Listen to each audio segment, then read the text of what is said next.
کو جو ہے ان کی جو فتح ہے اس کو شکست میں بدل دیا جائے اور ان کو جو ہے وہ ختم کر دیا جائے اس سے پہلے کہ وہ ہمارے اوپر جو ہے حملہ کریں۔ تو انہوں نے اپنا ایک سردار جو ہے مالک بن عوف اس کو منتخب کیا جو حوازن کا سردار تھا، اور وہ نوجوان شخص تھا، 30 سال اس کی عمر تھی، اور تقریباً 20,000 کے قریب جنگجو جو ہے وہ اکٹھے ہو گئے مسلمانوں پہ حملہ کرنے کے لیے حنین کی وادی میں یا اوتاس کی وادی میں۔ حنین اور اوتاس جو ہے قریب قریب دو وادیاں تھیں، اور یہ مکہ مکرمہ سے طائف کی طرف جاتے ہوئے تقریباً 65 کلومیٹر کے فاصلے پہ یہ جگہ تھی۔ یعنی جو طائف ہے وہ تقریباً 95 کلومیٹر ہے، تو یہ مکہ سے 65 کلومیٹر کے فاصلے پر یہ جگہ تھی حنین اور اوتاس۔ اور یہاں پہ یہ حوازن اور ثقیف جو ہے یہ طائف کے اندر یہ قبائل تھے، بڑے جنگجو قبائل تھے، اور جنگ کے اندر بہت ہی معروف تھے اور جنگ کی ہمیشہ ہی تیاری رکھتے تھے۔ تو مالک بن عوف نے ان صاحب کو جو اکٹھا کیا، اور اس نے خاص طور سے کہا کہ اس جنگ کے موقع پر سب لوگ جو ہے وہ اپنا مال اسباب بھی ساتھ لے کے آئیں، کہ مال و متاع جو ان کے پاس ہے، سونا ہے، چاندی ہے، اونٹ ہے، بکریاں ہیں، اور اپنے بیوی بچوں کو بھی ساتھ لے کے آئیں۔ تو گویا اس نے ساری ہی چیزیں جو لوگوں کے پاس تھیں ان سب کو لا کے میدان جنگ کے اندر جو ہے وہ اکٹھا کر دیا۔ تو ان میں ایک شخص تھا جو بہت جنگجو تھا لیکن بہت بوڑھا ہو چکا تھا، کہ 120 سال اس کی عمر تھی، اور اس کو چارپائی پہ ڈال کر نابینا بھی ہو چکا تھا، وہ یہ ساتھ لے کے آئے۔ تو اس سردار نے جو جب دیکھا کہ یعنی لشکر کا پڑاؤ ہو چکا ہے، تو جنگ کے لیے جو مشورے ہو رہے تھے، اس نے کہا کہ یہ کون سی وادی ہے؟ تو اس کو بتایا کہ یہ اوتاس کی وادی ہے۔ تو وہ جنگ کے یعنی اپنی جوانی کے زمانے میں جب جنگ کرتا تھا تو اس کو پتہ تھا کہ یہ وادی کیسی ہے۔ تو اس نے کہا یہ بہت اچھی وادی ہے جس میں تم نے قیام کیا ہے، کہ اس کی زمین جو ہے نہ تو بہت سخت ہے، نہ ہی ایسی نرم اور بھربھری ہے کہ اس کے اوپر تمہارے قدم نہ جم سکے، اور اس کے اندر کوئی ایسے گڑھے اور کھائیاں نہیں کہ جہاں پہ تمہارے جو ہے فوجی وہ گریں۔ تو بہت اچھا تم نے اس میں یعنی فیصلہ کیا کہ یہاں پہ جو ہے تم نے قیام کیا۔ لیکن میں یہ دیکھتا ہوں کہ مجھے بچوں کی آوازیں آ رہی ہیں اور بکریوں کی آوازیں آ رہی ہیں، تو یہ جو ہے یہ کیوں اس طرح سے ہے کہ بچوں کی آوازیں کہاں سے آ رہی؟ تو اس کو بتایا گیا کہ جو ہمارے سردار ہیں، جو کمانڈر ہیں، اس نے ہمیں یہ حکم دیا تھا کہ بچوں کو بھی ساتھ لے لو، اپنے مال اموال کو بھی ساتھ لے لو، عورتوں کو بھی ساتھ لے لو۔ تو اس نے کمانڈر کو بلایا، اس سے بات کی کہ تم نے ایسا فیصلہ کیوں کیا؟ تو اس نے کہا کہ میں نے اس لیے فیصلہ کیا کہ جو یعنی فوجی ہیں جو کہ لڑنے کے لیے آئے ہیں، جب ان کے مال اموال بھی ساتھ ہوں گے اور ان کے بیوی بچے بھی ساتھ ہوں گے تو وہ بہت بے جگری سے لڑیں گے۔ ان کو پتہ ہوگا کہ سب کچھ ہم لے کے آ گئے ہیں، اگر ان کی حفاظت ہم نہ کر سکے تو اب جان ہی دینی ہے، اگر یہاں سے پسپا ہونا پڑے تو ہر چیز سے محروم ہونا پڑے گا۔ تو اس نے کہا کہ تم نے بہت ہی برا فیصلہ کیا، کیونکہ میدان جنگ تو ایسی چیز ہے کہ یہاں پہ صرف جو ہے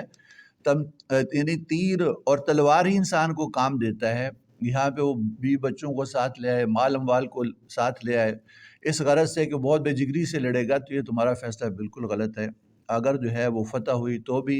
یہ جنگ جو ہے وہی کام آئیں گے، اور شکست ہوگی تو تمہیں جو ہے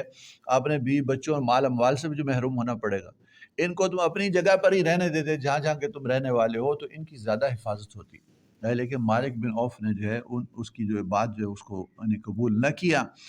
اور وہ یہ نہیں چاہتا تھا کہ اس جنگ کے اندر جو ہے اس کا بھی مشورے کا یا اس کا بھی کچھ حصہ ہو۔ تو خیر اس نے اپنے لوگوں کو ایک وادی کے اندر جو ہے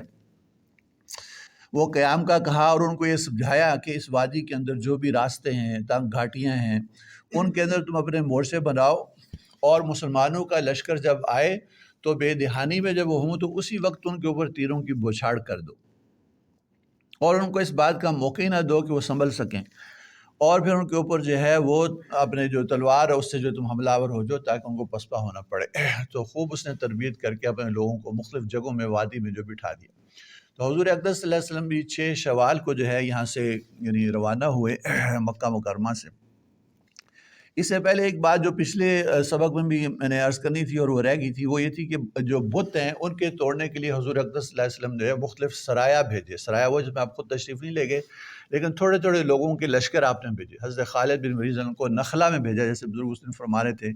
کہ نخلا ایک جگہ ہے تقریباً کو 20-25 کلومیٹر دور حرم سے، کہ وہاں پہ بہت بڑا بت تھا ان کا جس کا نام عزا تھا۔ عزا، لات اور منات یہ بڑے بڑے بت تھے، اور یہ عورتوں کے نام ہیں، اور یہ مشرکین یہ سمجھتے تھے کہ یہ معاذ اللہ الیاذ باللہ یہ اللہ تعالیٰ کی بیٹیاں ہیں، کہ یہ بت جو ہیں یہ ہم نے اللہ تعالیٰ کی بیٹیوں کی جو ہے وہ بت بنا رکھے ہیں۔ ان کے اصل جو مندر جو تھے وہ مکہ سے باہر تھے، لیکن ان کی ایک طرح کی کاپی جو ہے وہ چھوٹے بت جو ہے وہ حرم میں بھی تھے۔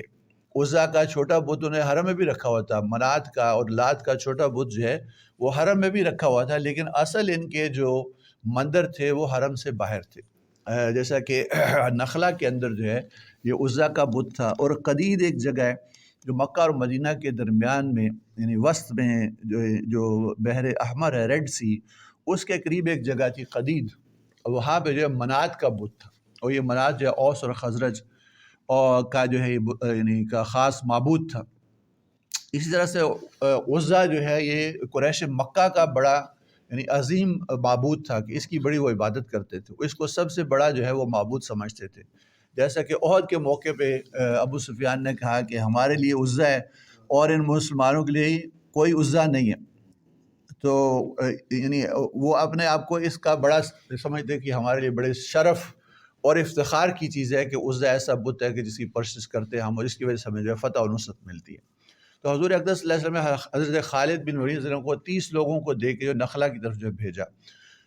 تو انہوں نے جا کے وہاں جو بت تھا اس کو تو مسمار کیا، اور جو مجاور تھا اس کو بھی بھگایا، اور آپ صلی اللہ علیہ وسلم کی خدمت میں واپس حاضر ہوئے۔ تو حضور صلی اللہ علیہ وسلم نے ارشاد فرمایا کہ تم نے وہاں پہ کچھ دیکھا؟ تو عرض کیا کہ رسول اللہ وہاں تو میں نے کچھ نہیں دیکھا، ایسا مجاور تھا، بت تھا۔ تو آپ نے فرمایا کہ تم نے تو پھر کچھ نہ کیا۔